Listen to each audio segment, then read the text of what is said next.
Most buyers don't lose money because they picked the wrong house. They lose money because they got emotionally attached before they started paying attention. And nobody wants to say that out loud because buying a home is supposed to feel exciting.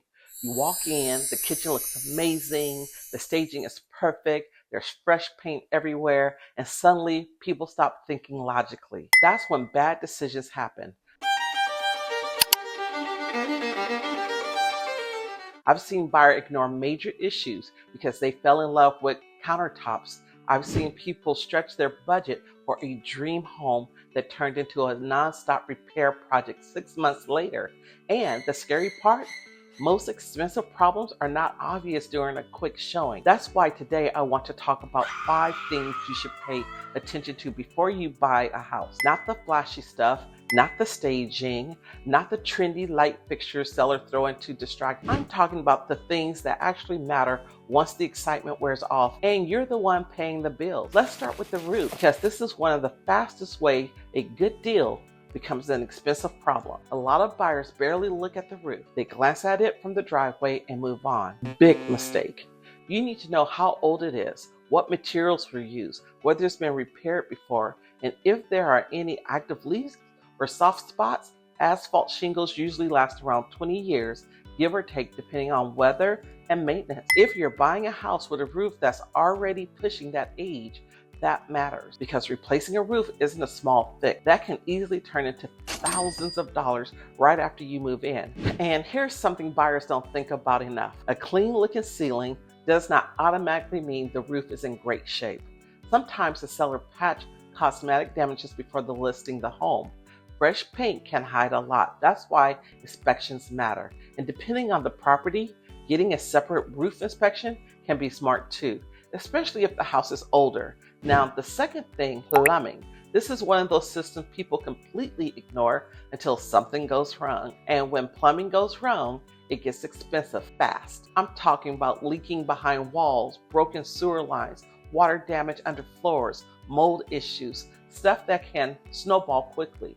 When you're touring a home, don't just walk through like you're at an open house event. Actually pay attention. Turn on faucets, flush toilets, check water pressure.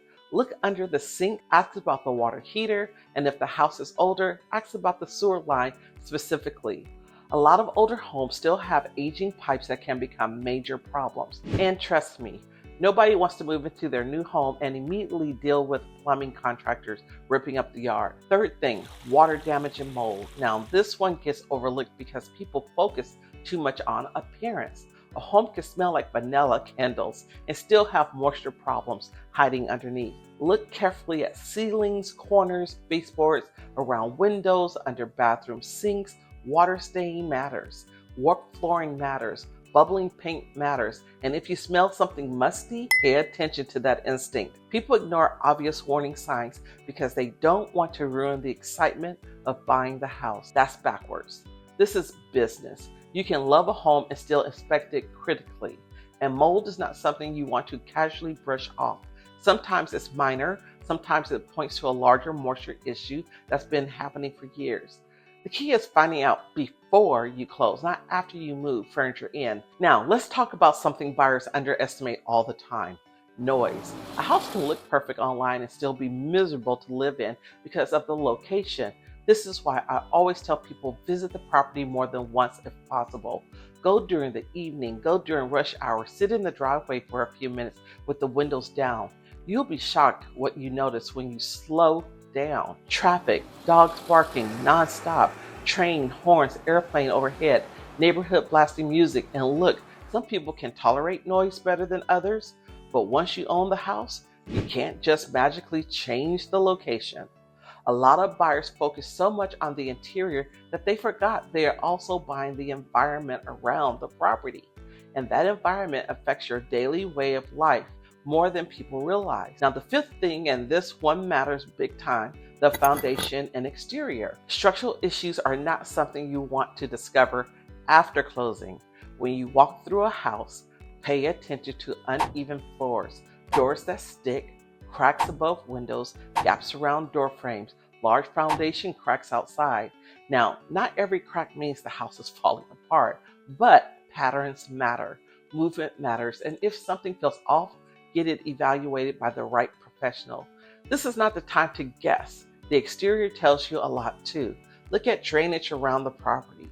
Look at siding conditions, retaining walls, sign of neglect, because deferred maintenance usually doesn't happen in just one area. If an owner ignored obvious exterior problems, there's a good chance other maintenance got ignored too. And here's the bigger point nobody talks about enough. Buying a house is emotional, but it should also be strategic. Too many people shop based entirely on feelings. They walk in and say, I can picture my couch here. Okay, cool. But can you picture replacing a sewer line? Can you picture dealing with mold remediation, foundation repairs, a leaking roof during a storm season? That's the stuff that impacts your finances and stress level later. The best buyer stays excited without turning their brain off. They ask questions. They slow the process down when needed. They bring in inspectors. They think long term, because once the papers are signed, the problem becomes yours. And look, no house is perfect. Every property will have something. The goal isn't perfection. The goal is knowing what you're walking into before making one of the biggest purchases of your life. That's the difference between buying smart and buying emotionally. If you got value from this video, follow for more real estate advice that actually help you make better decisions, not just prettier ones. And if you're planning to buy a home soon and want guidance through the process, reach out anytime. I'd be happy to help.